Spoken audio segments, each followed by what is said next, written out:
아멘. 오늘 보실 하나님 말씀은 출애굽기 26장 15절부터 30절 말씀입니다.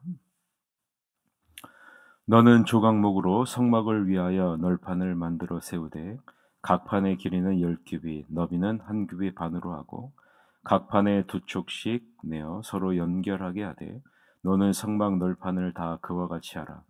너는 성막을 위하여 널판을 만들되 남쪽을 위하여 널판 20개를 만들고 20널판 아래에 은받침 40개를 만들지니 이쪽 널판 아래에도 그 2촉을 위하여 2받침을 만들고 저쪽 널판 아래에도 그 2촉을 위하여 2받침을 만들지며 성막 다른 쪽 곧 그 북쪽을 위하여도 널판 20개로 하고 은받침 40개를 이쪽 널판 아래에도 2받침 저쪽 널판 아래에도 2받침으로 하며 성막 뒤 곧 그 서쪽을 위하여는 널판 6개를 만들고 성막 뒤 2 모퉁이 쪽을 위하여는 널판 2개를 만들되 아래에서부터 위까지 각기 2겹 두께로 하여 윗꼬리에 이르게 하고 2 모퉁이 쪽을 다 그리하며 그 8널판에는 은받침이 16이니 이쪽 판 아래에도 2받침이요 저쪽 판 아래에도 2받침이니라.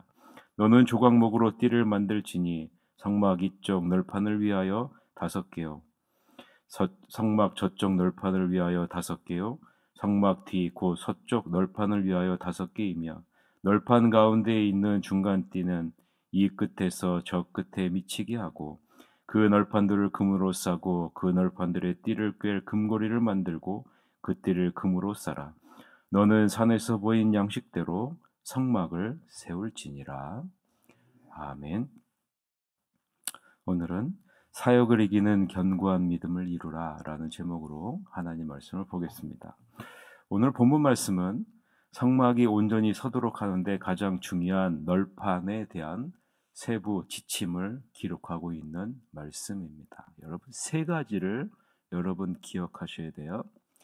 이 널판이 서로 연결되어져 있다라는 것이고, 다른 하나는 이 널판이 연결되어지는데 그 중간에 5띠를 두르고 있다라는 것이고, 3번째는 그 널판 아래에 은받침을 두었다라는 이 3가지를 여러분 기억하시고 말씀을 여러분이 들으시기를 바랍니다. 자, 오늘 본문의 시작이 어떻게 시작합니까? 조각목으로 성막을 위하여 널판을 만들라라고 명령함으로 시작합니다. 자, 여기서 말하는 조각목은 당시 시내 광야에서 쉽게 구할 수 있는 아카시아 나무과에 해당하는 나무입니다. 자, 여러분, 광야에서 사막 기후에서 자란 나무이니까 그 내구성이 어떻겠어요? 그 내구성이 견고하고 가볍겠죠. 그래서 당시 목조 건축에 사용되는 재료였습니다. 성막에는 법궤, 분향단, 진설병상, 번제단 및 본문에 나오는 성막 본체의 널판까지 모두 이 조각목으로 사용하게 하셨습니다. 자, 성막 본체의 뼈대를 이루는 성막 널판 하나의 치수를 미터법으로 환산하면 길이가 5m, 너비는 75cm 정도 됩니다. 이 널판이 남쪽과 북쪽으로는 약 20개의 널판이 연결되어져 있고 서쪽으로는 6개의 널판이, 그리고 입구 쪽 되는 동쪽으로는 2개의 널판이 세워지게 했습니다. 그 크기는 남북으로 15m, 동쪽과 서쪽은 4.5m에 이르게 하시죠. 자, 중요한 것은 널판이 땅에 닿지 않도록 은받침을 세워서 그 위에 널판을 고정시키도록 했다라는 것이죠. 그리고 조각목으로 띠를 만들어 널판을 단단히 고정했다라는 것이 오늘 본문의 말씀입니다. 자, 그럼 오늘 본문 안에 담겨져 있는 그 의미가 무엇인지를 우리가 한번 살펴봅시다. 첫 번째로 우리가 눈에 띄는 부분이요, 하나하나의 널판이 서로 연결되게 하셨다라는 사실입니다. 자, 여러분, 성막이 직사각형 모양으로 되어져 있는데 그 기둥을 어떻게 해요? 널판으로 세우셨다라는 것을 지금 말하고 있는 겁니다. 자, 17절 같이 한번 읽어봅시다. 17절 시작. 각 판에 2촉씩 내어 서로 연결하게 하되 너는 성막 널판을 다 그와 같이 하라라고 말하죠. 자, 성막의 외형을 이루는 부분을 하나님은 하나로 연결시키셨다라는 말입니다. 자, NASB 영어 성경에서는요, 이 부분을 이렇게 번역했습니다. 널판 하나하나를 서로 일치시켜서 단단히 연결하라. 자, 널판 하나하나를 서로 일치시켜서 단단히 연결하라라고 이렇게 얘기합니다. 하나님은 성막을 이루는 널판 하나하나를 서로 단단히 연결시킴으로 인해서 광야 사막의 강풍에도 견딜 수 있도록 하셨다라는 말입니다. 자, 여러분, 이 부분에서 여러분 무엇이 느껴지세요? 죄악된 이 세상에서 끊임없이 불어오는 험난한 풍파를 우리가 어떻게 해야 견딜 수 있다라는 사실을 지금 보여주고 있다라는 사실을 지금 우리가 느끼셔야 된다는 겁니다.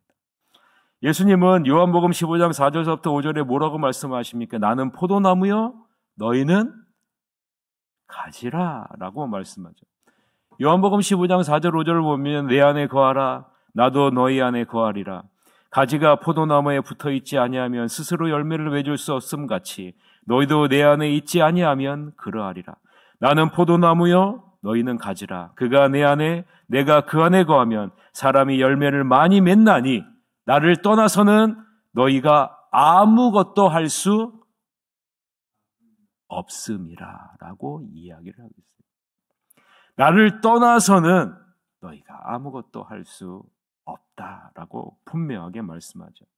다른 말로 하면요, 우리는 그리스도와 온전히 연합된 하나의 존재라라는 사실을 지금 말하고 있는 겁니다. 광야 같은 세상에서 그리스도 안에서 성도들이 하나로 연합되어져 있을 때 세상의 핍박과 도전 앞에서도 굳건하게 서 있을 수 있다라는 사실을 지금 성막 본체의 널판이 하나로 연결되어져 있는 것을 통해서 하나님이 보여주고 있는 것입니다. 교회가 든든히 설 수 있는 비결이 무엇이라고요? 그리스도 안에서 모든 성도가 하나로 연결되어져 있을 때, 그리스도 안에서 성도들이 하나로 연결되어져 있을 때 든든하게 이 세상에서 서 있을 수 있다는 거죠. 광야에서 하나님의 교회된 성막이 든든하게 서 있을 수 있었던 이유가 바로 여기에 있듯이 지금 세상의 교회도 죄악된 이 세상에서 든든히 서 있을 수 있는 비결은 그리스도와 하나로 연합되어져 있을 때라고 말하고 있는 겁니다. 자, 두 번째는 이 성막 본체가 하나로 연결되어져 있는데 이 널판에 5개의 줄로 연결을 시키셨다라는 사실을 우리가 살펴봅시다. 하나님은 성막 구조를 통해서 이 연합을 더욱더 구체적으로 강조하는데요. 그 내용이 26절에서부터 29절의 내용입니다. 같이 한번 읽어볼까요? 26절에서부터 29절 시작. 너는 조각목으로 띠를 만들지니 성막 이쪽 널판을 위하여 5개요 성막 저쪽 널판을 위하여 5개요 성막 뒤 곧 서쪽 널판을 위하여 5개이며 널판 가운데 있는 중간 띠는 이 끝에서 저 끝에 미치게 하고 그 널판들을 금으로 싸고 그 널판의 띠를 꿰 금고리를 만들고 그 띠를 금으로 싸라라고 말합니다. 자, 성막 주위의 모든 널판을 5개의 띠로 두르게 하시죠. 그리고 그 중간 끝은요, 가장 길게 하여 이 끝에서부터 저 끝까지 미치도록 했다라는 거죠. 그리고 널판과 띠를 모두로 금으로 싸게 하셨습니다. 자, 하나님은 성막의 몸체를 이루는 널판과 널판을 서로 밀착시켜 빈틈이 없게 하려고 단단히 고정시키는 가름대를 두셨다라는 거죠. 5줄의 가름대로 단단히 고정시키셨다라는 거예요. 특히 중간 가름대는요, 출입문이 있는 동쪽을 제외하고 3면을 하나로 연결시키셨다라는 거예요. 출입문을 제외하고는요, 모두 다 이 띠로 하나로 두르셨다라는 거죠. 성막 본체는 각각의 널판으로 만들어졌으나 중간에 가름대로 인해 한 몸체를 이루게 하셨다라는 거죠. 그래서 강한 사막의 바람에도 견고하게 설 수 있게 하셨다라는 거죠. 하나님의 성막 몸체를 통해서 무엇을 보여주고 하는지 여러분 이해를 하셔야 되는 거예요. 널판이 견고하게 서로 붙어있게 하실 뿐만 아니라 그 널판의 5개의 가름대의 줄을 통해서 이것이 절대로 떨어지지 않도록 어떠한 빈틈도 허용하지 않도록 이 5개의 가름대로 하셨는데 그 중간 가름대는 처음부터 끝까지 하나로 두르게 하셨다라는 것을 말하고 있는 겁니다. 그리스도의 몸된 교회의 성도 하나하나가 견고하게 어떠한 빈틈도 없이 예수 그리스도 안에서 온전하게 연합시키도록 하는 역할을 이 중간 가름대가 지금 하고 있다라는 사실을 말해주고 있는데요. 이 중간 가름대가 무엇을 의미할까요? 에베소서 4장 3절에서부터 4절을 보면 평안에 매는 줄로 성령이 하나 되게 하신 것을 힘써 지키라. 몸이 하나요 성령도 한 분이시니 이와 같이 너희가 부르심의 한 소망 안에서 부르심을 받았느니라 라고 말합니다. 우리가 주님 안에서 한 몸을 이룬 존재로 부르심을 받았는데 우리가 험난한 이 세상에서 온전하게 설 수 있도록 하나 되게 하시는 존재가 누구라고요? 성령 하나님이시라라는 사실을 지금 말하고 있는 겁니다. 우리는 그리스도의 몸 안에서 하나가 되었고 성령의 사역을 통해서 더욱 견고하게 어떠한 빈틈도 허용하지 않게 든든하게 하나됨을 이룰 수 있다라는 사실을 지금 보여주고 있는 겁니다. 사랑하는 성도 여러분, 이것을 절대로 잊지 마십시오. 성령의 도우심이 없이는 우리는 절대로 하나가 될 수 없다라는 사실. 그래서 여러분 기도가 필요한 거예요. 주님 도와주십시오. 성령의 도우심이 없이는 우리는 험난한 이 사막의 강풍에 우리는 견딜 수 없습니다. 우리는 넘어질 수밖에 없습니다. 성령의 띠로 우리를 하나로 연결시켜 주시옵소서. 여러분, 우리는 착각을 하면 안 돼요. 나 하나만 든든하게 서 있으면 되겠지. 아니에요, 여러분. 모든 널판이 서로 하나로 연결시키셨고요. 모든 널판을 5개의 가름대의 줄로 이으셨고요. 그리고 중간 가름대는 처음부터 끝까지 하나 되게 하셨어요. 그리고 그 다음 마지막 3번째. 그 널판 밑에 무엇을 두게 하셨어요? 은받침을 두게 하셨다라는 거예요. 21절서부터 25절인데요. 같이 한번 읽어봅시다. 시작.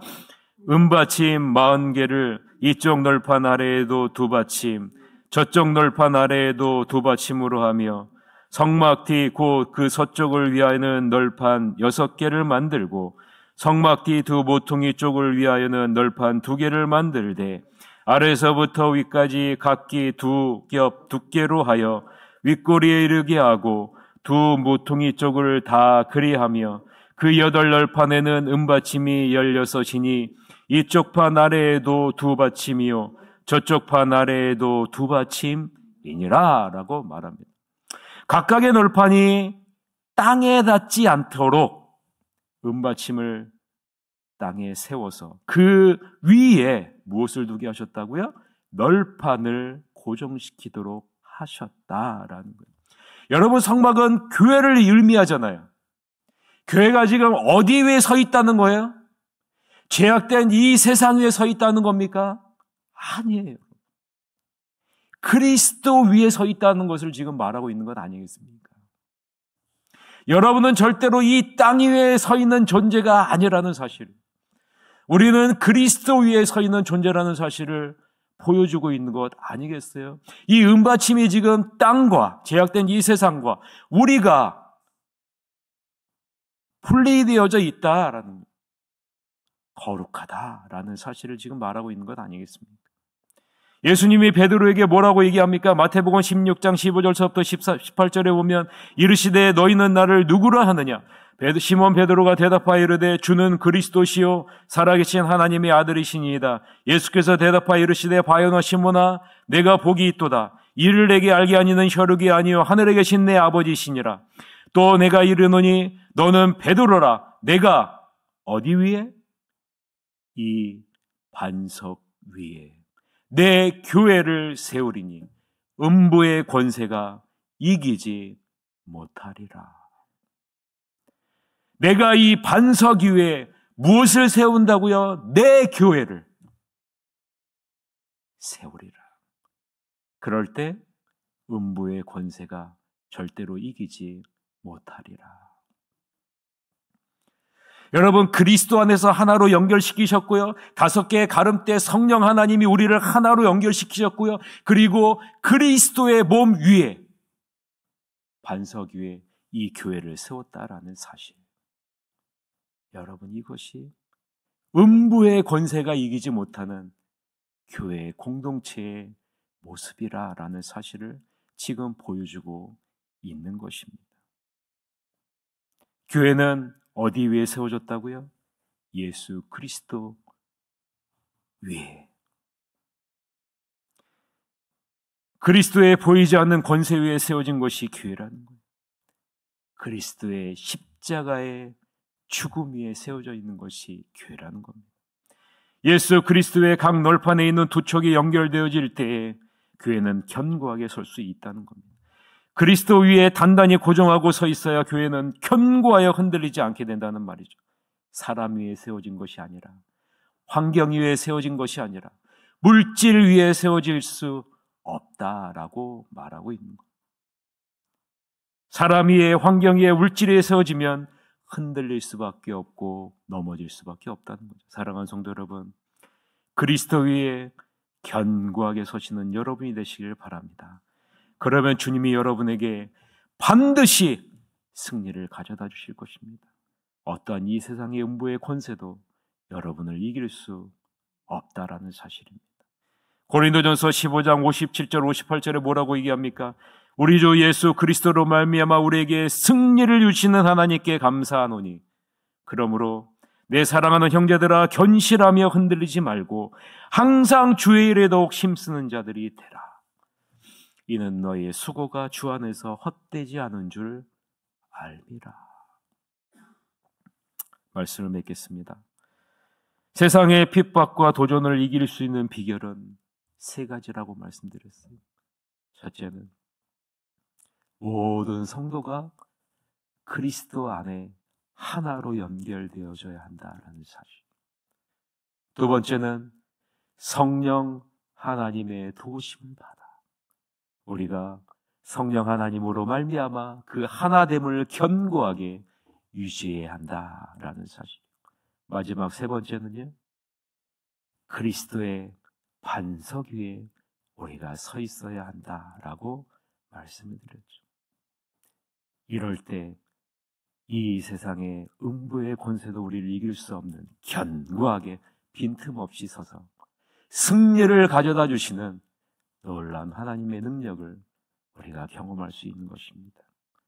이 사실을 잊지 마시고 날마다 주님 안에서 성령의 능력으로 하나가 되고 반석 위에 든든히 서서 날마다 승리를 가져다 주시는 주님의 손길을 경험하는 여러분이 되시기를 주님의 이름으로 간절히 축원합니다. 우리 이 시간에 같이 통성으로 기도합시다. 오늘 무슨 날이에요? 수능 시험을 보는 날입니다. 우리 3명의 학생이 오늘 시험을 같이 보죠. 희은이, 민서와 혜민이. 하나님, 이 3명의 우리 세안을 공동체 아이들이 시험을 잘 치러서 원하는 대학에 가서 하나님의 귀한 일꾼으로 쓰임받을 수 있도록 이끌어 주시고 어떤 시험도 들지 않도록 인도해 주시옵소서라고 기도해 주시고, 임직자 선출이 11월 24일이 있고요. 이번 주는 추수감사주일입니다. 기도하는 마음으로 한 해를 감사하는 추수감사주일인데 또 내년을 감사하는 시간 아니겠어요? 이 감사가 넘치게 하시고 임직자 선출을 통해서 어떠한 견고하게 하나가 되어서 어떠한 시험도 빈틈도 생기지 않고 하나님의 영광을 온전히 드러내는 임직자 선출에 대해서 새로운 40년 귀하게 쓰임받는 새하늘교회가 될 수 있도록 이끌어 주시옵소서라고 우리 다 같이 통성으로 기도하시도록 하겠습니다. 기도하시겠습니다.